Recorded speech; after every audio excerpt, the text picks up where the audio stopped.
Hello there. Thank you for staying with us and glad you could join us again for another edition of Channels Beam. I am Victor Matthias. Now, with the cases of kidnapping and banditry, amongst other security challenges currently facing Nigeria, the search for solutions to the challenge has been on the mind of Nigerians, especially the security apparatus of the country. Today on the program, we will be looking at how technology can be deployed to keep Nigerians safe and also take a dive into the details of the partnership entered into by the federal government and Microsoft to accelerate Nigeria's efforts in becoming a more digital economy. But before we get to all of that, let's see what made the social media trends in the past week.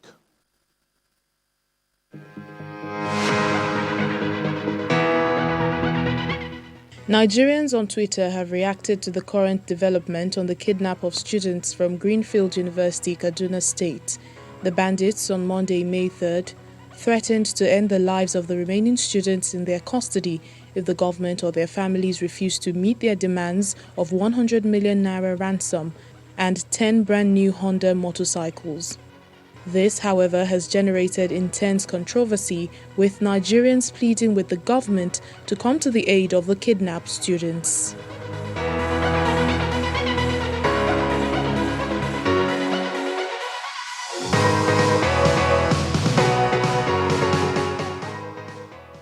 Nigerians cried out over the death of two ladies, Beju and Omolara, whose health were mismanaged in two separate hospitals, resulting in their deaths. They also called for health reforms in both the private and public health sectors.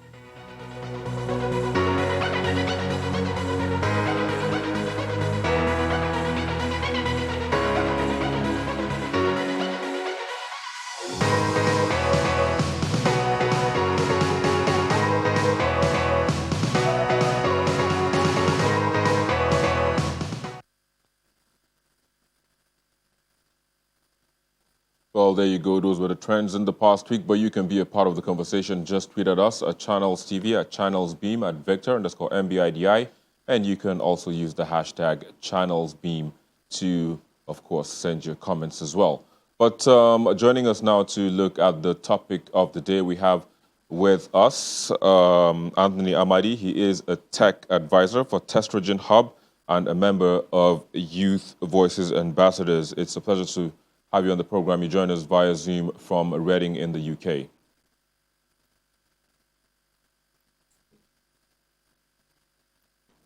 Well, we also have with Anthony, Mary Jacob Okuosa. She is a feminist and education advocate and also the founder of Whisper to Humanity Foundation. It's a pleasure to have you as well on the program. Thank you very much. Thank you. Of course, you're welcome. Also, kickstart the conversation for us, Mary Jacob. Of course, I know Anthony is a gentleman, as they say, ladies first. So, of course, you've seen everything that has been going on in the country, kidnappings here and there, people just going missing. We last heard of the lady who went on a search for a job to, unfortunately, now meets her end. But how can we use technology in this space to ensure that people can keep, their locations and all of that, abreast with people, with their closed ones, so that when times like this come, they can pretty much, just hit an emergency button and, their closed ones can locate them? Thank you very much. I would say that it's really very painful and difficult to live in times like this, and to know that we are going to have children to come and meet this time. We've gotten into the digital age, and almost everything at this age is happening in the digital world, just like when we had the COVID-19 and everything had to move to the digital world. And that is why so many people have been finding solutions on how to keep safety of young people in Nigeria using the digital devices. We know that so many young people are always with their cell phones, their mobile phones, or their laptops. So imagine that we have an innovation, a digital innovation that lets you raise an alarm and share your contact and your location with your family. And this, for me, I would call it safety in my pocket, because the world is unsafe, especially for people like me, young people, and especially for young women in Nigeria at this point. So the Whisper app that was that was developed by my NGO, Whisper to Humanity Foundation. Is one of these digital solutions to bridge these gaps. And what this app basically does is to help you choose your guidance. You use the app with your family and friends, and you can raise an alarm in situations and make sure that your phone is being tracked. So as soon as you raise the alarm using this mobile application, you will be tracked. You can be tracked by anybody that you give the right to. You can also cover real-time events that are happening with this. So for me, I think it's horrible that we are in this time, but at the same time, I think it is also a wonderful thing that we are having solutions like this to help the situation and to help us keep safe amidst all of it. All right, I'll come back to you in just a bit, but let me get to hear from Anthony what his thoughts are, especially in this regard, deploying technology to ensure that people keep safe spaces when they leave their homes or when they are in their homes or their places of business as well or places of work. Anthony, what do you think can be done in this regard? Okay, thank you so much for that question. Like Mary Jacob did mention, imagine if you could have a device that would set, alert people or your emergency contacts of locations. I mean, where you are and all of that. That would be good. I think that's exactly what we have also implemented in our own way. But with the extension now, we are not just limiting to you and your emergency contacts. We are giving you opportunity to as well broadcast the emergency you find yourself in, which could be maybe you're witnessing an armed robbery, it could be violence, it could be terrorism, it could be just name it, and then you have an option of even defining what you think which is not covered by the buttons you can't key, press, such that whenever you press that, those who use the app can view where it is happening and probably try to avoid that area, exactly, or raise alarm, and then we've also given opportunity for people to get the closest emergency contact, response team. Let's say, yes, there are several number contacts, like let's say, for example, the police, some time ago, they shunned out a number of contacts, which they call state control room numbers. You may not be able to save all of these, and probably whenever you move from one state to another, you start looking for which to call. What the app does is purely based on GPS. What it does is at every time it understands where you are and gives you the appropriate contacts to call. So if you move from Lagos to Abuja, it gives you Abuja's contacts, not Lagos contacts. And then as well as the closest police team. Now, we just don't have the place, to respond to emergency. We've also integrated with the vigilante services. Like if you're in the Southwest, the Amoticon, the vigilante services of Nigeria and all of that are there to respond to your emergencies. And as well, you have the road safety. In the case of road safety, you have the NEMA, National Emergency Management Agency, and a good number. We have about 10, and as well, the hospitals as well. Sometimes there could be an accident along the road, and people would find it so difficult to locate the nearest response or a hospital to take to, the victims to. What we have. I was going to ask, is this in partnership with all of these security agencies that you made mention of? Yes, there are. Some of them are aware of this, of this. And then we've also pitched it to a good number of them, waiting for their response. We need to work in synergy. But what's the contacts that are there are already that are out for the public to use. And the beauty part of this app is, with the exception of the broadcasting, this app works offline. So there is no time you would want to contact the police that because of network. Internet and all of that this app doesn't work. It works with GPS, so it works everywhere in Nigeria. That's the tech solution we are bringing to the emergency. Our own security challenges and then the emergency needs that Nigerians should embrace, because it is not enough to wish that somebody could help you in emergency. It's also your responsibility to watch out for this. If you watch the cases, okay, let me even give you an example of this Dr. Nnamdi, may his soul rest in peace, who died in a traffic. Nigeria doesn't have a good number of, we have about less than 300 neurosurgeons or surgeons, as the case may be. And he happens to be one. What killed him? Or how did he die? He was in an emergency situation. There was no way to call the ambulance. He had to, the call was placed to UCTH. Before they could come, it had been late. These are the kind of things we're trying to solve and get Nigerians safer.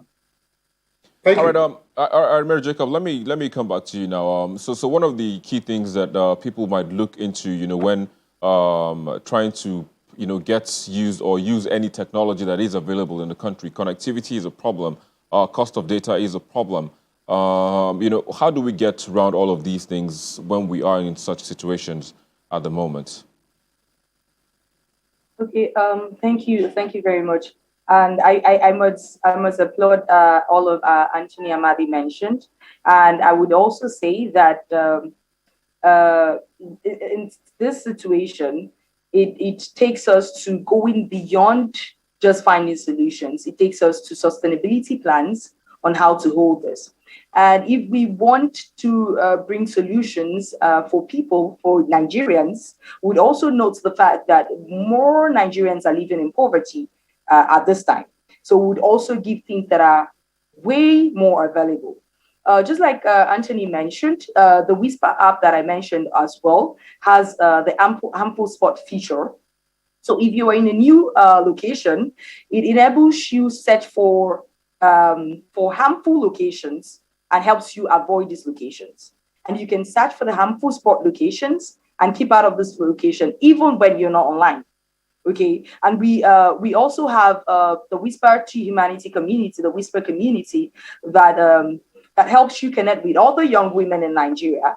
And with this connection, we're trying to build a bond to go beyond just looking out for ourselves, but like Tony said, looking out for other people as a responsibility, doing to others what we hope would be done to us.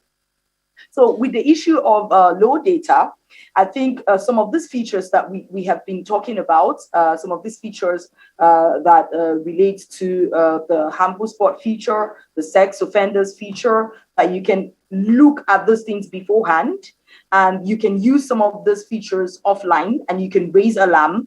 And when you click the track me, people can even track you even when you are not, okay, around or online or using it, but because you have already clicked it and people can follow up with what you already clicked. So I think it's also raises questions for us to go beyond now to later. What do we want to do? How do we want to bridge the inequality gaps, both gender and poverty inequalities, that some of these people cannot afford these things. So what are we thinking about to bridge these gaps? Which is why I mentioned some of these features, and why I also mentioned the Whisper community, where we build like a bond and a lifeline to help people, even when they are not online, to keep in touch with others and watch out for one another. Thank you. All right. Like they say, I mean, the more the merrier. But the saying also goes that when two heads come together, I mean, it's always better than one. So let me just put this to you and Anthony. Is there any possibility of a merger so that we can have a robust system? I mean, or a more robust system in the future? Like you said, it's not about now; it's about the later. Is there any possibility of anything like that? Just as we wind down. Okay, maybe Tony might want to go first. Okay. Yes, the goal is not the actor here. The goal is not, the winner winning it all. The goal is the safety of Nigerians. The goal is the betterment of our system. The goal is creating a system where you and I can at least be safe, and not the cheap deaths we experience every now and then in Nigeria. yes, we are All open right. to collaboration. Okay. Yes, so I look forward to that, though. Okay. Okay. Mary Jacob, in just one sentence, is this a yes or a no? Yeah, of course it is. Of All right. All right, course. then I'd have to say thank you to you, Mary, as well as Anthony, for joining us on the program and sharing your thoughts. Hopefully, we Pleasure. nip all of this in the Thank you bud both. using Thank you for technology. having me. Of course, the pleasure Thank is you for always having me, ours. too. Of course, Anthony All as right. well. We'll take a break, and when we return, we'll take a dive into the partnership between the federal government and Microsoft. That's in a moment. Please stay with us.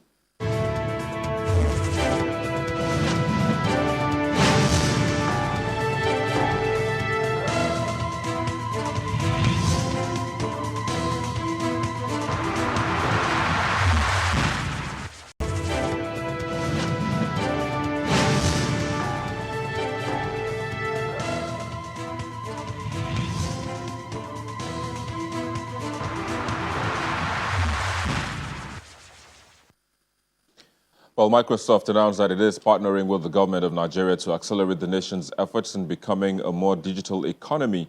And like the Vice President just said now, the partnership is anchored on three pillars: increased connectivity, upskilling, and job creation, as well as digital transformation. But joining us to take a deep dive into what the partnership entails is the country general manager at Microsoft Nigeria, Akin Banusa. Thanks for joining us on the program. But let's now begin with the three pillars of the partnership and begin with broadband connectivity, especially as the six geopolitical regions are involved, putting in mind the high cost of laying fiber cables. How do you intend to get all of that done? Thank you very much. So, very good question. The connectivity obviously is the core infrastructure that we need for people to be able to be brought into the digital economy. What we're doing is we are partnering with local providers and with the Ministry of Communications and Digital Economy to look at how we can strengthen connectivity into underserved communities. We're starting out with one test area in the 6 geopolitical zones, and then we'll move on as things progress. So the way we are doing this is a partnership. We work with local providers who already have presence or who are already intending to do things, and we partner with them in terms of investing jointly, looking at multiple different types of technology. So, for example, we've been partnering with the ministry over the last 2 years to certify a particular technology that was piloted over in the States and is now being used in Kenya, making use of unused TV white space technology to transmit over longer distances. So that will be an option, but also it will be traditional cable, fiber, radio, depending on what is appropriate for the conditions that we find on the spot. So if you think about it, we'll partner with a local provider who may not have had the incentive to go into a remote village because it's not economically viable. But with our partnership and our joint investment, they'll be happy to do that. And then we layer on top of that, working with other partners to provide services in that area. So that's how we're going to be doing this. It's a multi-pronged approach. Well, speaking of investment, again, how much money is Microsoft willing to put into this project or partnership? So overall, the initial investment is going to be in the region of $2 million, and it's split across multiple initiatives. Okay, the 3 initiatives. So we won't be able to give a direct breakdown, but that's the rough estimates. All right. So with 5G being rolled out in maybe some parts of the world, I mean, is Microsoft going to plug and play with the service providers, like you said, that you're going to be partnering with, or are we going to see the deployment of air-band which is Microsoft's own stuff, and perhaps the 5G? We don't do anything separately in that way. We will be partnering with the telco providers. So as soon as they have 5G, we already have technology tests that we're doing with 5G providers globally. We're looking at tying up with the regional providers as well, because 5G will be key in terms of the multiplicity of being able to now provide even more services quicker to consumers. All right, so let's take a look at the other pillars that are, the other arms of the partnership. That's upskilling as well as job creation and also digital transformation. How will these be achieved? So very simple. So the idea is we want to enhance digital transformation. And one of the things that we know is that, yes, you can provide technology, you can provide even community centers, but if the people that you want to provide them for don't have the skills to take advantage of what you're providing, then you will not be able to get the benefits. So one of the first parts of this is skilling. And a big part of this is that we plan over the next 3 years to skill 5 million people in Nigeria. Okay, and to reach that, we're going to be skilling up 1,700 trainers. Okay, so that we can provide blended training, which will include a hybrid model of online and in person, depending on what is being taught to the country's youth. And then there will be also training given to government workers. And the idea then is that we will be able to create well over 27,000 new digital jobs during this period, right? So skilling is sort of the key pillar, one of the key pillars there. And then we're looking at the other aspect of it, which is AI for cultural heritage that we're working on in digital transformation. So in this instance, we're going to be working with the government to look at, how do we protect our cultural heritage? And here, the government has asked us to partner with them on focusing on the 3 major languages. And I hope that with time, when we do this, there will be an opportunity to do even more. But as I said, let's start with this. Well, we can't wait for more to be done, but of course we'll be tracking all of this. Akin Banusa, thanks for joining us on the program and sharing your thoughts. And that's where we are. We'll take a look now at the most viewed videos on our YouTube channel in the past week.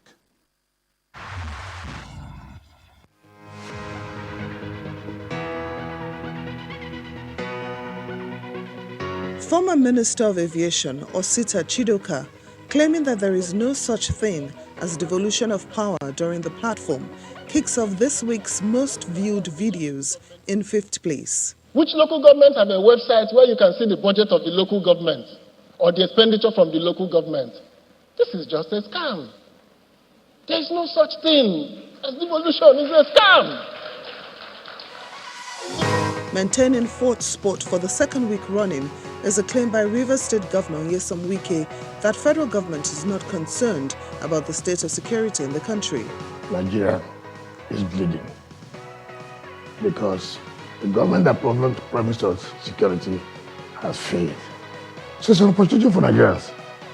That's okay. Now you have failed. Let's look for an alternative.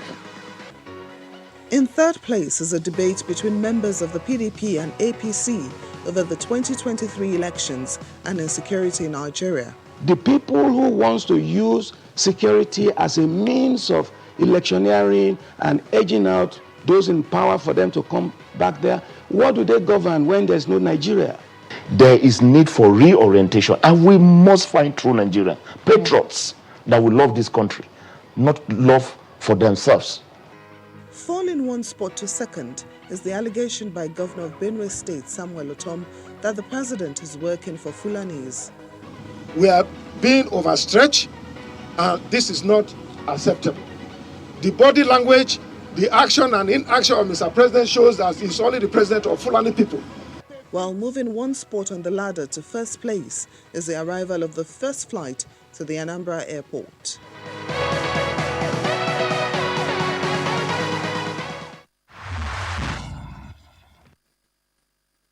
And on that note, we wrap it up on the program today. Thank you so very much for watching. I'm Victor Mathias.